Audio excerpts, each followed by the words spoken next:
Hi, my name is Lizzie Casciola, and I'm a research scientist here at HERC, the Houston Education Research Consortium, a research practice partnership between Rice University and 11 public school districts in and around the Houston area. Thanks for joining me as I present some recent results examining campuses' patterns of reclassification of English learner students and their association with campus reading performance. For this study, we examined two research questions. First, what were the average reclassification patterns at elementary campuses in the Houston area? Second, were reclassification patterns associated with campus reading performance? We defined campus reading performance as the average passing rate in reading for third, fourth, and fifth graders at each campus. Patterns of reclassification were defined as the percent of English learner or EL students who started at an elementary campus and went on to reclassify as English proficient early, later, or not at all. The percent of early reclassification was defined as the percent of ELs at a campus who were reclassified early in elementary school, specifically in or before third grade. The percent of later reclassification was defined as the percent of ELs who were reclassified later in elementary school, specifically in fourth or fifth grade. And finally, the percent of ELs becoming long-term English learners, or LTELs, was defined as the percent of ELs who were not reclassified in elementary school and started middle school as an EL. Here, we illustrate the campus reclassification timeline. For each elementary school in the Houston area, we identified the number of students who began first grade, or year one, as ELs at each campus.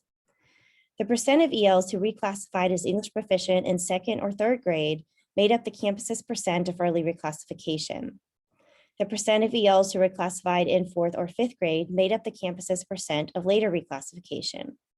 And the percent of ELs who did not reclassify and began sixth grade as ELs made up the campus's percent of ELs who became LTEL. To preview our findings, elementary campuses in the Houston area reclassified about 30% of ELs early, about 24% of ELs later, and almost half of ELs became LTEL. We found that patterns of reclassification were associated with campus reading performance, but that this differed based on the percent of students at that campus who were economically disadvantaged. Specifically, for campuses with more economically disadvantaged students, more students reclassifying early was associated with higher reading performance. However, this association was not present in campuses with fewer economically disadvantaged students. In addition, campuses where a higher percent of ELs became LTEL typically had lower campus reading performance, but further analysis revealed that this association was also only present in campuses with more economically disadvantaged students.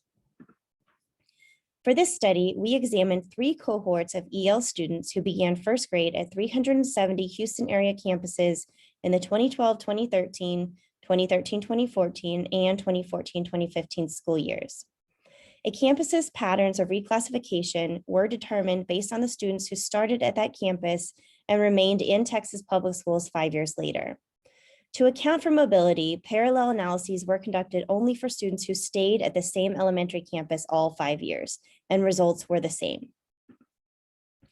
We used multiple regression analyses to examine the association between patterns of reclassification and average campus reading performance. The campus reading performance from all third through fifth graders at each campus was included in this average, not just EL students. We then examined how these associations differed by type of campus, specifically campuses with a high or low percent of students who were economically disadvantaged.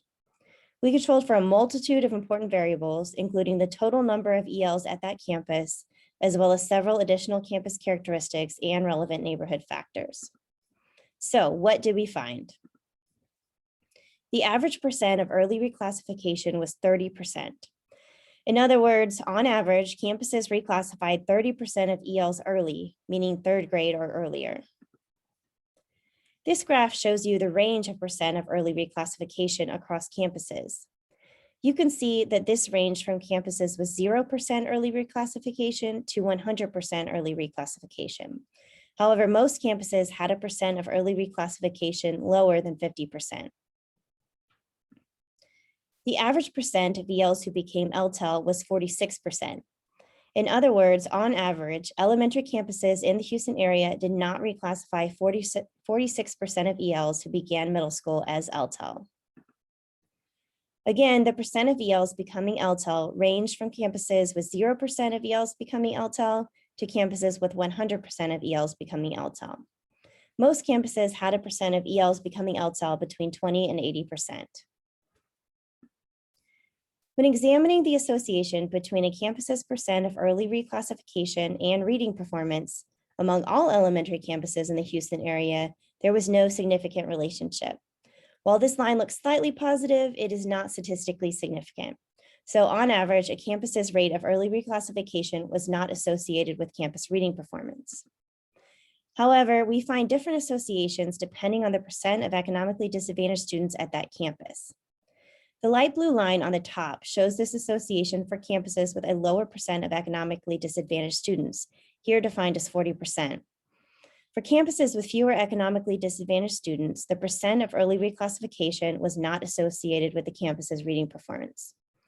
The dark blue and red lines below show the association in campuses with a majority of economically disadvantaged students, meaning 70% or more. In these campuses, there is a positive association between the percent of early reclassification and campus reading performance. In other words, in campuses with a higher percent of economically disadvantaged students, the percent of early reclassification was associated with a higher campus reading performance. When examining the association between a campus's percent of ELs who became LTEL and reading performance, we do find a significant association. On average, campuses with a higher percent of ELs who became LTEL had a lower campus reading performance. Again, this association differs depending on the percent of economically disadvantaged students at that campus. The light blue line on top, representing campuses with fewer economically disadvantaged students, shows that the percent of ELs who became LTEL was not associated with campus reading performance. The dark blue and red lines below, representing campuses with a majority economically disadvantaged students, show that there is a negative association between the percent of ELs who became LTEL and campus reading performance. In other words, in campuses with a higher percent of economically disadvantaged students, the percent of ELs becoming LTEL was associated with a lower campus reading performance. To summarize, elementary campuses in the Houston area reclassified about 30% of ELs early, 24% of ELs later, and nearly half of ELs became LTEL.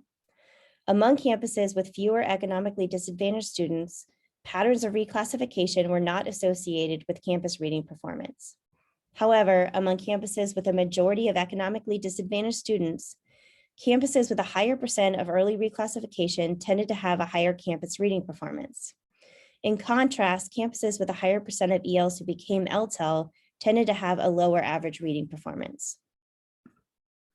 These findings show how patterns of reclassification matter differently based on the percent of economically disadvantaged students at a campus. This raises some important questions for discussion. For example, do practices of reclassification differ between campuses with more or less economically disadvantaged students? And if so, how and why? Also, what types of resources, services, programs, or general philosophy towards reclassification could be contributing to differences in reclassification practices across campuses?